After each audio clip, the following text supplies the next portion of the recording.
Ja hyvin tulee myöskin radalla 2 Takon nuoret Antti Koiranen, Noa Talberi, jotka eivät ole antaneet kyllä periksi ja ovat vielä mitalitaistelussa he myöskin mukana.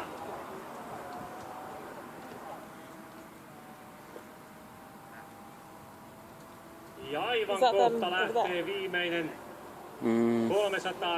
300-400 metriä matkaa maaliin. Neste johtaa. I think, yeah. Ja kakkossijalta käydään tiukka vääntö. Onko se Tako vai onko se Valkeakoski vai onko se toinen Takon-vene?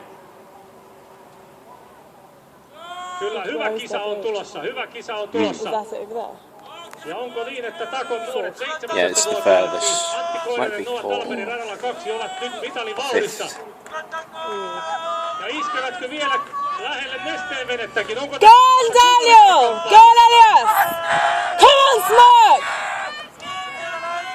Ja mitä tekee radan 6? Go on, Smoke! Thomas Servikko, Klaus Kaiker. Oikeastaan tässä on tulossa todella jännittävä veto. Todella tiukka veto.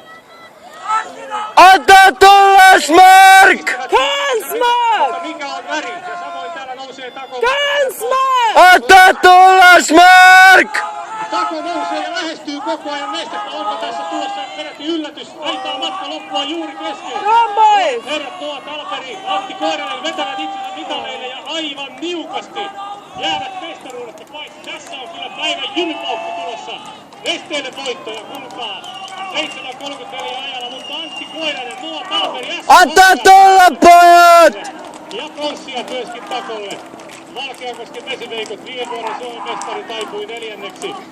Viidenneksi on tulossa Turun soutajien isä ja poika Seppo Henriksson, Kalle Henriksson, hieno soutu. Ja Turun soutajat Tomi Mänttäri.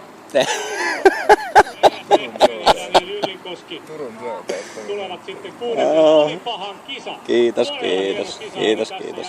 Näyttää siltä, että nuoruus on valttia, nimittäin Suomen mestaruus Nesteen soutajille, ja se oli sitten itse asiassa 5.